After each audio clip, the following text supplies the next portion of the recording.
Sam, He-Man came out over the weekend, and despite better than expected reviews, it's been hit with a fairly weak box office return in its opening weekend. While that might not be too much of a surprise, it turns out that the folks over at Amazon MGM and Sony spent an eye-watering $200 million to make it happen, and the impact of this opening weekend can prove to be rather costly for them. Now, neither of us have seen the film, so I can't attest to its quality, but what we can have a good old natter about is the movie's budget. So let's grab a cup of tea and let's talk about the He-Man budget.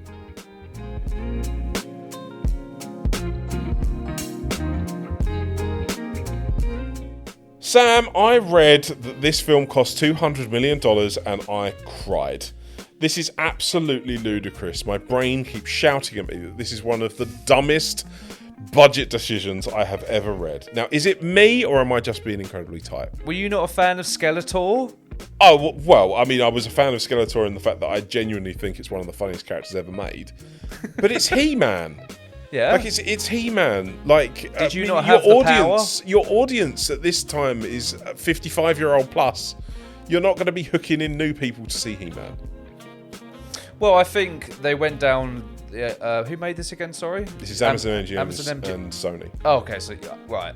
So they were just like, oh, you know, we like making things from the nostalgic era of the 80s. Yeah. Oh, we found He-Man. I remember Skeletor. But 200 million, Sam! That is ludicrous to me. Yeah, but it's money laundering. Money laundering. That's the only explanation. I don't know. Budgets are out of control, aren't they? I mean, this to me just seems like the epitome of these budgets, like budgets being out of control. This just doesn't make any sense. Well, to me. it is beginning to slowly get back under control, but then you'll just get something like this, where it was obviously planned out for a long time. Yeah. I mean, it's really tricky with budgets because we don't know the whole ins and outs. But on paper, it does look absolutely ludicrous. It's like Indiana Jones. That film, Indiana Jones: The Dial of Destiny, that cost like nearly $500 million to make. $500 million. Something insane. Yeah. I mean, they're all obviously all over the place. I mean, critically, it's not landed in a bad place. I think most people have actually either landed on the fine to it's actually quite good territory. It's got a pretty good cast, but it's not got a cast that's overly expensive. No. 200 million just seems like an excessive amount of money. It must have so much tech shoved into it to try and make it a passable movie.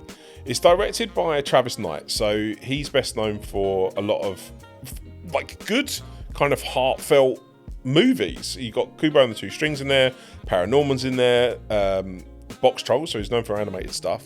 But his latter stuff has been like Bumblebee and things like that. So he's got a heart is in the right place attitude to a lot of these movies, which I think is something that he could actually bring over to something like Master Universe. I think that's reflected in the fine to pretty good territory of some of the feedback from it. I just don't know. I must be going nuts, but this is me. I'm sitting there going, this is He-Man that we're talking about here, you know? It's like trying to do something like G.I. Joe now, or something like that, where it's like you really have to watch where the money is coming from in order for this to make any type of profit. At the time of recording this, He-Man on its opening weekend made $54 million off of a $200 million budget, right? Now, where it's crazy is the same weekend that this came out, Scary Movie reboot has come out, and that earned just over $100 million on its opening weekend. Wow. So that's with the competitor. These two are directly in competition with each other. He-Man has taken in 50. Yeah, but Scary Movie is... it's a legacy franchise. That's a millennial dream. And it's been a very long time since that's coming out. And the odds are that will have a really good opening weekend and massively tail off. So there is a chance that this film could pick up and go the distance, and it'll probably do really good on streaming because of the fact it's got good word of mouth. I suppose the thing for me is, and like I've just said, it's not the fact that because neither of us have seen this film. No. We're not in a position where we're going to sit and say and chat about the quality of this movie.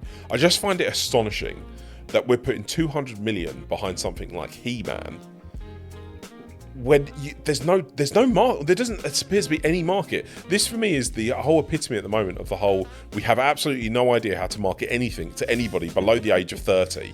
And so therefore we must just throw things at the dartboard and hope it sticks. But this feels like a really big gamble.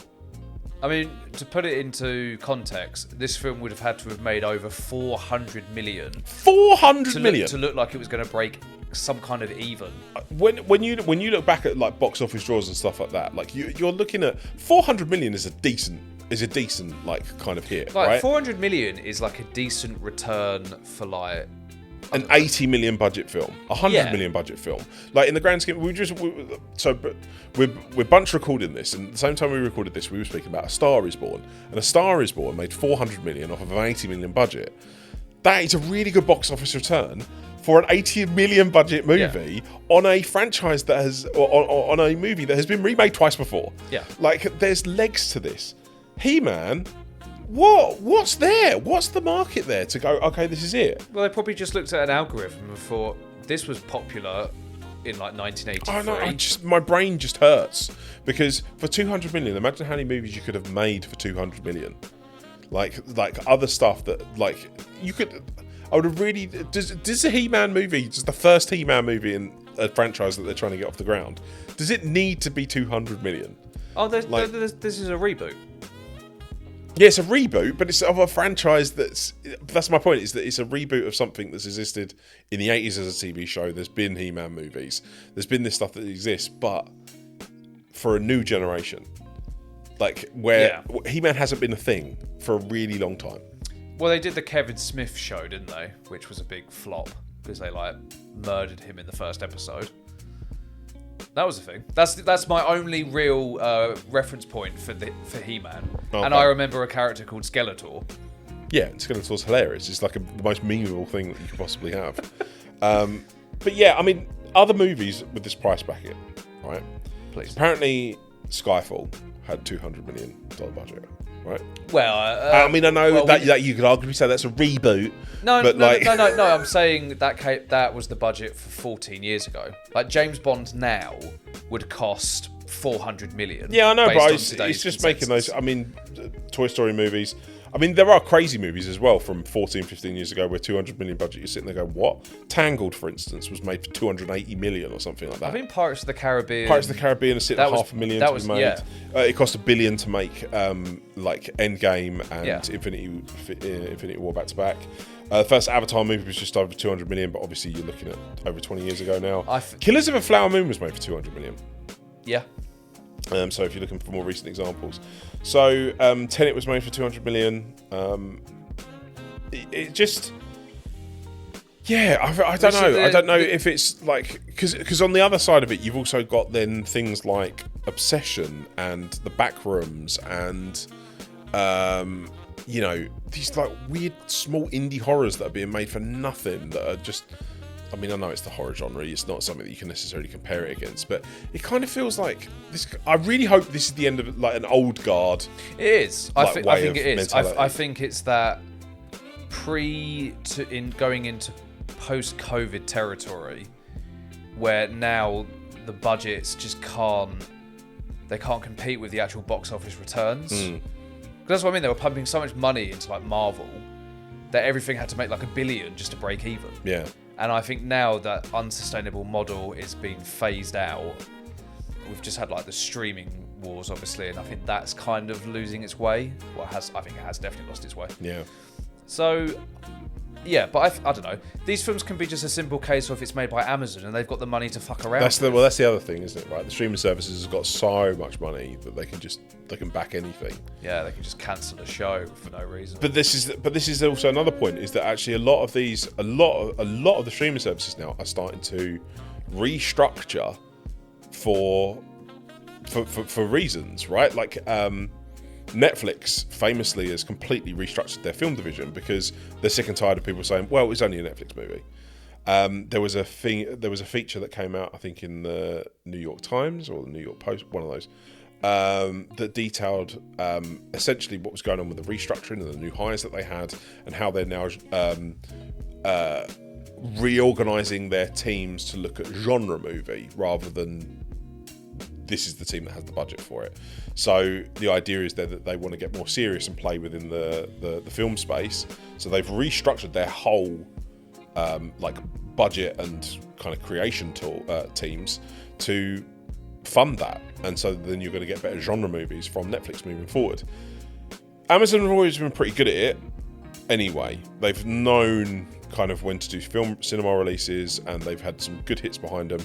They've been now a mainstay at the awards and awards contenders for a long time now. They respect the process a lot more. The weird thing is, though, is this is an Amazon MGM thing. Like, do you reckon this is a holdover from MGM when they were a standalone?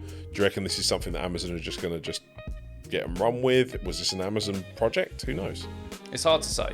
The stuff like that, you'd have to really, really dig in. Yeah, but it's a lot of money. It's a lot of money to put behind it for an independent studio like MGM on its own to have put behind a He-Man project when they put 250, 300 million behind a Bond movie. I think Amazon again. They could just be like flexing their muscles. Oh, we've got this product. Let's see how this goes. Oh, we've got that. Let's see how it goes. Well, this might turn into a franchise. Yeah. Everything's trying to turn into like a big franchise. We've been talking about this for probably more than 10 years, where every film that comes out now doesn't feel like a film. It feels like a chapter in a book. Yeah. And that, again, is unsustainable. People just aren't interested in that. Yeah. You don't buy a book to read the first chapter, and then you've got to spend another tenner to read the next. It's just not how people work. Yeah. So there's a lot of restructuring. We'll see how it goes. We'll see how it goes. Anyway, how do you feel? How do you guys think? It was a very, very quick cup of tea, this one, but I just thought it was just something to bring up because it feels absolutely ludicrous in my brain. Let us know what you think. We've got a comment box down below. I'd love to know whether or not you think 200 million is enough, or whether or not I'm just being a tight old git who just can't quite understand how films are funded. But yeah, that's kind of it from us for now. So take care. See you soon. Bye-bye.